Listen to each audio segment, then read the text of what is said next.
अच्छा जी, मैंने दोबारा से सेम ग्राफ आप लोगों के सामने बनाया है, थोड़ा सा पिक्चर्स को क्लियर कर कर, ठीक है ना, क्योंकि हमें बहुत सारी बातें अभी समझनी है। अच्छा देखो जी, हमारा जो फंक्शन था अब उसको हम भूल जाते हैं, हम अपनी तरफ से एक फ़ंक्शन इंट्रोड्यूस करते हैं। लेट्स से व्हाट इफ़ के फंक्शन होता 10,000 x plus 5 y. Corner point theorem के हिसाब से या तो मेरा आंसर बी या तो सी या तो डी, इनमें से एक होता। हम चेक करते हैं कि बी, डी और सी में से कहाँ पर प्रॉफिट मैक्सिमम है। बी ये कहता है कि आप एक भी यूनिट एम का ना बनाओ और 90 यूनिट्स एन के बनाओ। अगर मैं ऐसा करता हूँ तो मेरा प्रॉफिट कितना है? 450,000। जनाब ये बात याद रहे कि आप कभी भी मुझसे अगर सवाल पूछना चाहते हैं तो आपके सामने व्हाट्सएप मौजूद है, आप मुझे सिर्फ मैसेज करें, मैं आपका आंसर ज़रूर करूँगा। अच्छा, पॉइंट डी जो है उस पर प्रॉफिट कितना होगा? 72,66। तो प्रॉफिट कैलकुलेट करते हैं। 10,000 इंटू 72 प्लस 5 इंटू 66, यानी कि 720330।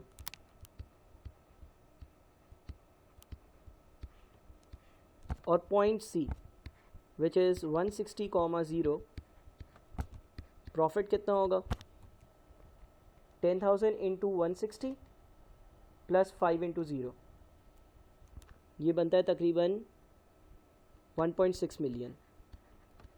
आंसर क्या होता? सर इस केस में अगर ऐसा फंक्शन होता तो आंसर मेरा सी होता कि 160 यूनिट्स एन के बनाओ और एन का एक भी यूनिट ना बनाओ।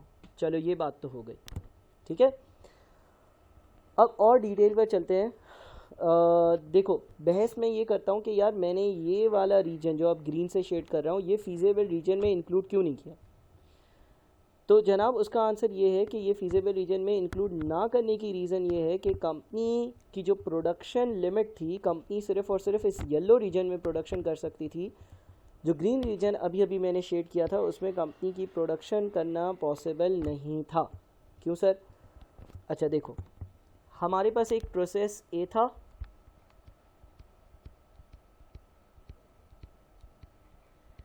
प्रोसेस ए में हमारे पास 480 घंटे थे। 480 घंटे हम काम कर सकते हैं प्रोसेस ए में। हमारे पास एक प्रोसेस बी था, प्रोसेस बी में हम 540 घंटे मैक्सिमम काम कर सकते थे। हमारे पास दो प्रोडक्ट्स थे, एम और एन। एज्यूम कर लो कि एक कंपनी 160 यूनिट्स के एम के 160 यूनिट्स बनाती है, एम के 160 यूनिट्स बनाती है और एन नहीं बनाती है, यानी कि पॉइंट सी पर ऑपरेट कर रही है। तुम ये एनालाइज करो कि इसके कितने नंबर ऑफ़ आवर्स बच जाएंगे, अनयूटिलाइज्ड होंगे, या कितने आवर्स यूटिलाइज हो चुके होंगे। तो सर अगर कंपनी 160 यूनिट्स एम के बनाएगी, हमारे सवाल के डेटा के हिसाब से एम के एक यूनिट को प्रोसेस ए में 3 घंटे लगते हैं। लिहाजा अगर 160 यूनिट्स बनाए जाएँ तो 160 इंटू 3 इतना टाइम लगेगा एम के यूनिट्स बनाने में। और अगर कंपनी एन के साथ में 0 यूनिट्स बनाएगी, हमारे सवाल की इन्फॉर्मेशन के हिसाब से एक यूनिट को प्रोसेस ए में, एन के एक यूनिट को प्रोसेस ए में 4 घंटे लगते हैं, तो कोई टाइम यूज़ नहीं होगा। लेकिन टोटल टाइम कितना इस्तेमाल हो जाएगा? 160 इंटू 3। टोटल अवेलेबल टाइम कितना था? 480, उसमें से 480 माइनस करो, 0 घंटे बच जाएंगे। प्रोसेस बी की बात करते हैं। प्रोसेस बी की जब हम बात करते हैं तो प्रोसेस बी में टोटल 540 घंटे काम हो सकता था। प्रोसेस बी में टोटल 540 घंटे काम हो सकता था, लेकिन हमने 160 यूनिट्स एम के बनाए, एन के 0 यूनिट्स बनाए। अगेन देखते हैं कि नंबर ऑफ़ आवर्स कितने कंज्यूम हुए होंगे। सर एम का एक यूनिट 2 घंटे लेता है, तो अगर आपने 160 यूनिट्स बनाए तो 160 इंटू 2 इतना टाइम एम ने लिया होगा। और एन के आपने 0 यूनिट्स बनाए, एक यूनिट 6 घंटे लेता है, लेकिन 0 इंटू 6, 0 आवर्स इसके हुए होंगे। तो जनाब बचे कितने होंगे? 540 में से आप 320 माइनस कर दो। 540 माइनस 320 इज़ 220। सर 220 आवर्स बच गए होंगे। उस कंडीशन में जब मैं कहाँ काम करता? जब मैं सी पॉइंट पर प्रोडक्शन कर रहा होता।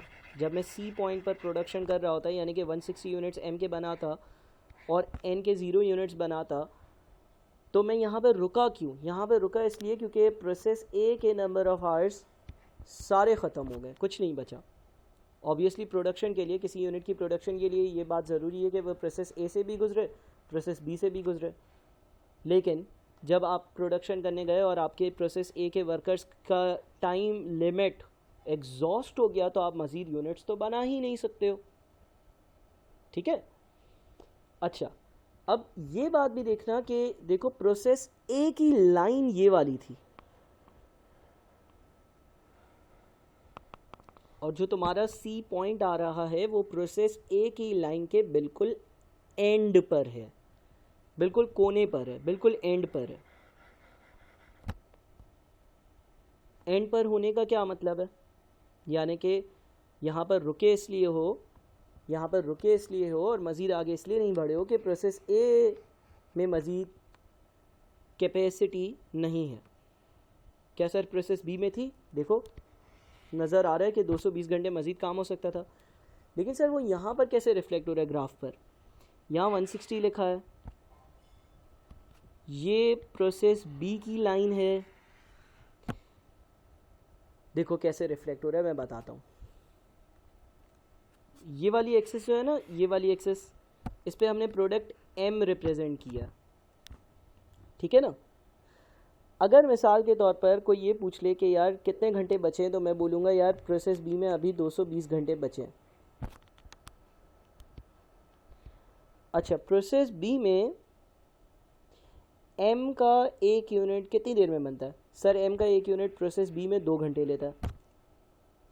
अगर मिसाल के तौर पर प्रोसेस ए की कोई बाउंड्री आई नहीं होती तो मैं एम के और यूनिट्स बना सकता था।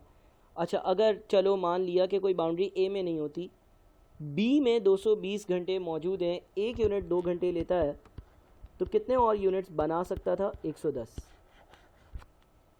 वो यहाँ पे कैसे रिफ्लेक्ट हो रहा है? 160 यूनिट्स तो बना रहे हो, maximum capacity in process B to produce M units is 270। इन दोनों का डिफरेंस कितना है? 110। इससे रिकंसाइल हो रहा है, ठीक है ना। यानी कि कहने का मकसद ये है कि ये जो दूसरी लाइन थी जो कि प्रोसेस बी की लाइन थी, ये वाली लाइन, ठीक है ना, ये प्रोसेस बी की लाइन थी। ये प्रोसेस बी की जो लाइन थी ना, ये तो मैं ये कह रही थी कि भाई हमारे अंदर इतनी सलाहियत है कि हम एम के 270 यूनिट्स बना कर दें, लेकिन मैं 160 पर रुक गया बिकॉज यूनिट के बनने के लिए उसका ए से और उसका बी से गुजरना, दोनों से गुजरना बड़ा ज़रूरी है, ठीक है ना। तो ये मैंने एक एग्ज़ाम्पल तुम लोगों को दे दी कि यार अगर हम सी पर प्रोडक्शन करते तो सी यहाँ पर आ रहा है और ये जो एरिया ये क्यों शेड नहीं हुआ? बिकॉज ये फीजेबल रीजन में नहीं है। फीजेबल रीजन में क्यों नहीं है? बिकॉज एक यूनिट के बनने के लिए उसका प्रोसेस ए से और प्रोसेस बी से दोनों से गुजरना ज़रूरी है, और यहाँ पर इस पॉइंट पर प्रोसेस ए की लिमिट्स एग्जॉस्ट हो रही हैं। ऑल्दो प्रोसेस बी मज़ीद इजाज़त देता है प्रोडक्शन की 110 यूनिट्स बनाने की, लेकिन हम बना नहीं सकते। सेकेंडली, अगर आपका आंसर सी होता ना, तो आपके पास जो दो लिमिटिंग फैक्टर्स थे वो थे प्रोसेस ए के आवर्स और प्रोसेस बी के आवर्स। प्रोसेस ए के 480 आवर्स थे और प्रोसेस बी के 540 आवर्स थे। ये पूरे कंज्यूम हो गए, इसमें से 220 बच गए। बचा हुआ time is called slack variable या स्लैक फैक्टर, ठीक है। तो यहाँ पे मैंने मज़ीद कुछ चीज़ें डिस्कस कर दी। जितनी भी चीज़ें हमने अभी तक डिस्कस की हैं काइंडली अपने रजिस्टर्स में नोट करें, उसको कॉपी करें, और कभी कोई भी मसला हो तो आप मुझे बिल्कुल मैसेज कर सकते हैं, मैं आपको रिप्लाई करूँगा। जो क्लास का व्हाट्सएप का ग्रुप है उस पर मैसेज करें, मुझे पर्सनली मैसेज करें, और इंशाल्लाह अगर आप इन बेसिक कॉन्सेप्ट्स को अच्छे से दिमाग में बिठा लेते हैं तो हम मज़ीद आगे बढ़ने के लिए तैयार हैं। हम मज़ीद आगे पढ़ाई शुरू कर देंगे। बहुत शुक्रिया।